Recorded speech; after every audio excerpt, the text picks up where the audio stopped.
একটি মেয়ের গর্ভের সন্তানের 3 মাস হওয়ার আগেই গর্ভের বাচ্চা নষ্ট করে ফেলে, তাহলে কি সে গুনাহগার হবে? কাপড়ে যদি মাসিকের দাগ লাগে, ধোয়ার পর যদি সে দাগ না ওঠে, সে কাপড় দিকে নামাজ হবে না। আমি নামাজ পড়ার সময় আমার ছোট বাচ্চা নামাজের সামনে হাঁটাহাঁটি করে, এদিকে ওর বা আমার কোনো গুনাহ হবে না। বাচ্চা হওয়ার কত দিনের মধ্যে আকিকা দিতে হবে এবং মৃত্যুর আগে দিতে পারবে কিনা? মৃত্যুর নামাজে সিজদা করতে গেলে ছোট বাচ্চা সিজদার জায়গায় বসে থাকলে কোথায় সিজদা দিব? কেউ যদি ঢিলা কুলুপ না করে অজু করে, তাহলে কি তার অজু হবে? স্বামীর সমস্যার জন্য যদি সন্তান না হয়, তাহলে স্ত্রী কি স্বামীকে তালাক দিতে পারবে? স্বামী পরকিয়া করে, খারাপ বন্ধু বান্ধবের সাথে চলাফেরা করে, তাকে খারাপ রাস্তা থেকে কিভাবে সরাবো? আমার ভাতিজা আমাকে ছোট আব্বু বলে ডাকে, এতে কোনো সমস্যা হবে কিনা? আমার মামাতো বোন আমার বয়সে 5 মাসের বড়, আমি কি তাকে বিয়ে করতে পারবো? আমি একজনের কাছ থেকে কিছু টাকা ধার নিয়েছিলাম, তার সাথে আমার যোগাযোগ নেই, যোগাযোগ কোনোভাবেই আর করা সম্ভব নয়। এখন আমি কি করতে পারি? স্বামীর অনুমতি ছাড়া তার ফোন কি ধরা যাবে? এসার পর তাহাজ্জুদ পড়ে নিতে পারবো? আর বিলম্ব না করে চলুন আপনাদের প্রশ্ন উত্তর দেওয়ার আলোকিত ভুবনে আমরা প্রবেশ করি। আরাফাত ফারজান আপনি লিখেছেন, স্বামীর সামনে টিপ লাগালে গুনাহ হবে কি? সৌন্দর্য বর্ধনের জন্য লাগাতে পারেন, কোনো অসুবিধা নেই, সেটি জায়েজ আছে। মুশফিকা তানিয়া আপনি লিখেছেন, আমার 1.5 বছরের একটি বাবু আছে, তাকে ঘুম পাড়িয়ে তাহাজ্জুদ পড়া কষ্টসাধ্য হয়ে যায়, সেক্ষেত্রে কি আমি এশার পর তাহাজ্জুদ পড়ে নিতে পারবো? এশার পরে যদি আপনি 2 রাকাত করে সালাত আদায় করেন, তাহলে সেক্ষেত্রে আপনি এক প্রকারের তাহাজ্জুদ গুজার হিসাবে গণ্য হবেন, যদিও আক্ষরিক অর্থে তাহাজ্জুদ হবে না, কারণ তাহাজ্জুদ শব্দের অর্থই হলো ঘুম থেকে উঠে যে সালাত আদায় করা হয় সেটিকে তাহাজ্জুদ বলা হয়। তো আপনি ঘুমানোর আগে যদি পড়েন, তাহলে তার তাহাজ্জুদ হলো না, অর্থাৎ তাহাজ্জুদ শব্দটির বাস্তবায়ন হলো না, এটার শব্দের অর্থটা পাওয়া গেল না। বাট কাইন্ড অফ তাহাজ্জুদ বা তাহাজ্জুদের একটা ক্যাটাগরি বলতে পারেন, বা তাহাজ্জুদের মধ্যে গণ্য হবে, তাহাজ্জুদ না বলে আমরা বলতে পারি কিয়ামুল লাইলের মধ্যে গণ্য হবে, যদি আপনি সন্ধ্যা রাত্রে এশার পরে 2 রাকাত করে সালাত আদায় করেন। তাবিয়াতে আদিল কাবদে লিখেছেন, মেয়েদের মাসের একটা নির্দিষ্ট সময় নামাজ পড়তে হয় না, ওই সময় কি নখে নেল পালিশ লাগাতে পারবে? হ্যাঁ, ওই সময় নখে নেল পালিশ লাগাতে পারেন। মাসিকের সময়তে যেহেতু আপনার সালাত নেই, অতএব নেল পালিশ আপনি ব্যবহার করলেন, আপনার উযু করার প্রয়োজনীয়তা নেই, আপনি এটা করতে পারেন। এরপর যখন পবিত্র হবে, তখন আপনি সেখান থেকে নেল পালিশগুলোকে রিমুভ করে আপনি উযু করে নামাজ পড়লেন, এটা জায়েজ আছে, কোনো অসুবিধা নেই। শারমিন আক্তার আপনি লিখেছেন, আমি একজনের কাছ থেকে কিছু টাকা ধার নিয়েছিলাম, তার সাথে আমার যোগাযোগ নেই, যোগাযোগ কোনোভাবেই আর করা সম্ভব নয়, এখন আমি কি করতে পারি? আপনি যদি তার সাথে যোগাযোগের কোনো সুযোগ না থাকে এবং যোগাযোগের কোনো সম্ভাবনা না থাকে, তাহলে সেক্ষেত্রে ওই টাকাটা কোনো গরিব দুঃখীকে দান করে দিবেন তার তরফ থেকে, অর্থাৎ তার তরফ থেকে ডোনেশন করে দিলেন, দান করে দিলেন, সবটা তার আমল নামায় যুক্ত হলেন, মাধ্যমে ইনশাআল্লাহ আপনি দায়মুক্ত হওয়ার চেষ্টা করতে পারেন। হাবিব রাজ আপনি লিখেছেন, আমার মামাতো বোন আমার বয়সে 5 মাসের বড়, আমি কি তাকে বিয়ে করতে পারবো? দেখুন, যিনি বয়সে বড় তার সাথে বিবাহ বন্ধনে আবদ্ধ হওয়া মৌলিকভাবে জায়েজ আছে, এটি কোনো নাজায়েজ বা হারাম কোনো বিষয় নয়। আমাদের সমাজে এটাকে দোষণীয় মনে করা হয়, সেটা আমাদের সমাজের দোষ বলতে পারেন। শরিয়াত এটাকে যাকে আপনার নিষিদ্ধ করেনি, বিধায় বয়সে বড়োর সাথে বিবাহ বন্ধনে আবদ্ধ হতে পারেন। বিশেষ করে নবী করিম সাল্লাল্লাহু আলাইহি সাল্লাম তিনি নিজেও খাদিজা রাদিয়াল্লাহু তাআলা আনহাকে বিয়ে করেছেন, তখন খাদিজা রাদিয়াল্লাহু আনহা বয়স তার চাইতে বেশি ছিল।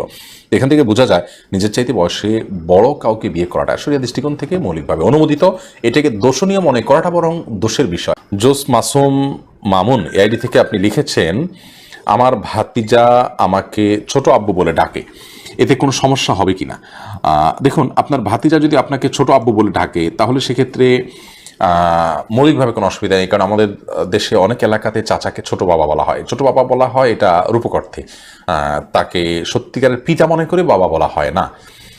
মানে আমর রাজুল ইসিম ওয়াবি, একজন কারোর চাচা তার বাবার মতোই অনেকটা শ্রদ্ধার জায়গা থেকে এবং অন্য অনেক দিক থেকে, সেই জায়গা থেকে তাকে ছোট আব্বু বলার যে প্রচলন আছে, এই প্রচলনটা আপনার রূপক অর্থে বলার হয়, সেই অর্থেই প্রচলনটা আছে, যার কারণে এটাতে আপনার বাপ নয় তাকে বাপ ডাকার যে অপরাধ, সে অপরাধ বা সে গুনাহ এখানে হবে না, কারণ ওই উদ্দেশ্যে কেউ বলেও না এবং বাবা হিসাবে গণ্য করে না। বিথি রহমান আপনি লিখেছেন, নামাজে সিজদা করতে গেলে ছোট বাচ্চা সিজদার জায়গায় বসে থাকলে কোথায় সিজদা দিব? সেক্ষেত্রে একটু ডানে বামে আপনি সরে সিজদা করতে পারেন, তাতে কোনো অসুবিধা হবে না।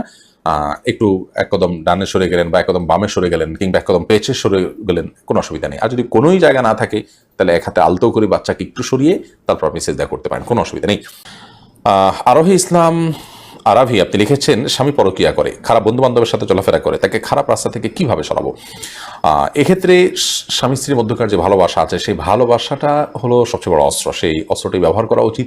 স্ত্রী স্বামীর প্রতি অনেক বেশি কেয়ারিং থাকা উচিত এবং নিজেকে অনেক বেশি সাজিয়ে গুছিয়ে রাখা উচিত। স্ত্রী স্বামীকে আকৃষ্ট করার জন্য যা দরকার সেটা করা উচিত। তারপরও অনেক খারাপ মানুষ দুশ্চরিত্রবান হওয়ার কারণে তাদের মধ্যে রোগটা থাকে, সেজন্য তাদেরকে কাউন্সিলিং করানো, ওলামা ইকরামের মজলিসে বসানো এবং আল্লাহর ভয় তাকে দেওয়া, তাকে বোঝানো, নসিহা করা, এই ধরনের কার্যক্রমগুলো যেমন চালাতে হবে, একইভাবে তাকে প্রয়োজনে আলটিমেটাম দেয়া, অর্থাৎ কিসে তাকে সংশোধন করা যাবে সে পথগুলো অবলম্বন করা উচিত। এরপরও যদি তিনি সে পথ থেকে ফিরে না আসেন, তার স্ত্রী তিনি গুনাহগার হবেন না এবং আল্লাহর কাছে তার বিশেষ কোনো দায় এর জন্য থাকবে না, তিনি অপরাধী হবেন না ইনশাআল্লাহু তাআলা। রেহানা নাসরিন লিখেছেন, কাপড়ে যদি মাসিকের দাগ লাগে, ধোয়ার পর যদি সে দাগ না ওঠে, সে কাপড় দিকে নামাজ হবে, কোনো অসুবিধা নেই। চেষ্টা করার পর ধোয়ার পর যদি না ওঠে, নামাজ হয়ে যাবে। রুহুল রাজ আপনি লিখেছেন, স্বামীর সমস্যার জন্য যদি সন্তান না হয়, তাহলে স্ত্রী কি স্বামীকে তালাক দিতে পারবে?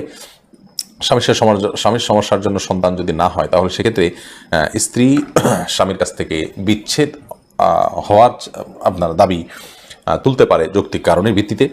তবে স্ত্রী নিজে থেকে স্বামীকে তালাক দিতে পারবে না, কারণ শরীয়তে তালাক দিবেন স্বামী।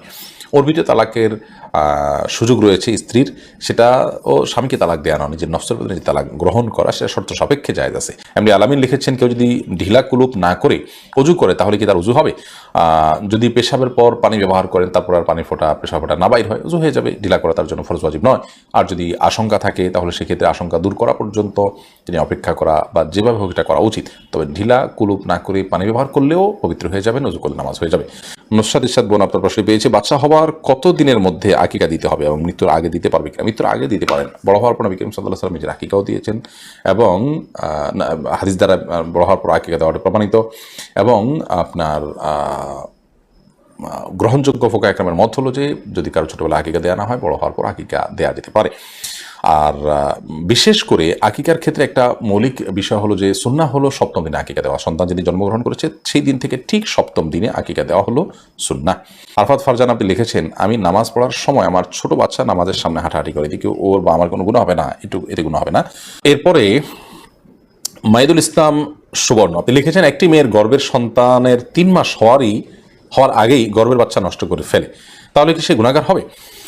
গর্ভের বাচ্চা নষ্ট করা সর্বাবস্থায় অপরাধের কথা, কিন্তু যদি সন্তানের মধ্যে হার্টবিট বা প্রাণ সঞ্চারিত হওয়ার আগেই আপনার কোনো এমন ওজরের ভিত্তিতে সেটি নষ্ট করা হয় যে ওজরটি শরিয়া গ্রাহ্য, যেমন তার ফলশ্রুতিতে মার শরীর বা জীবনের মধ্যে হুমকি আছে বা বড় কোনো বিপদ হতে পারে বা বড় কোনো সমস্যা আছে, এরকম কোনো ওজরের ভিত্তিতে যদি এটা করে, তাহলে সেটা ক্ষেত্র বিশেষে ওজরের উপর নির্ভর করে সেটা জায়েজ হতে পারে। আর এমনিতে মনে চাইলেও আর সন্তান নষ্ট করে ফেললো সামান্য ঠুনকো অজুহাতের ভিত্তিতে, এটি জায়েজ হবে না, এর ফলশ্রুতিতে মানুষ গুনাহগার হবে। এরপর সামান্তা জাহান আপনি লিখেছেন, স্বামীর অনুমতি ছাড়া তার ফোন কি ধরা যাবে?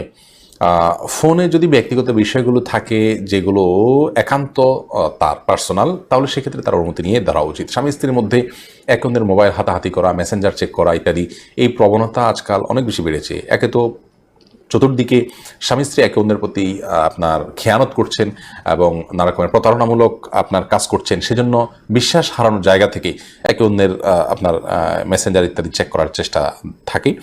আবার এটাও বাস্তব যে স্বামী স্ত্রী একে অন্যের আপনার ব্যক্তিগত বিষয়গুলো দেখাটা অনেক পরিবারে এটা দোষের কিছু নয় এবং সেটাকে আপনার যেটাকে বলা হয় আপনার গোয়েন্দাগিরি, সেরকম হিসাবেও দেখা হয় না।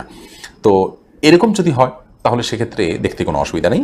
স্বামী স্ত্রী একে অন্যটা দেখাদেখি করেন এবং তারা তাদের প্রতি কারো কোনো অবিশ্বাসের জায়গাটা নেই, বিশেষ কোনো আপনার নেতিবাচক কৌতূহল থেকে নয়।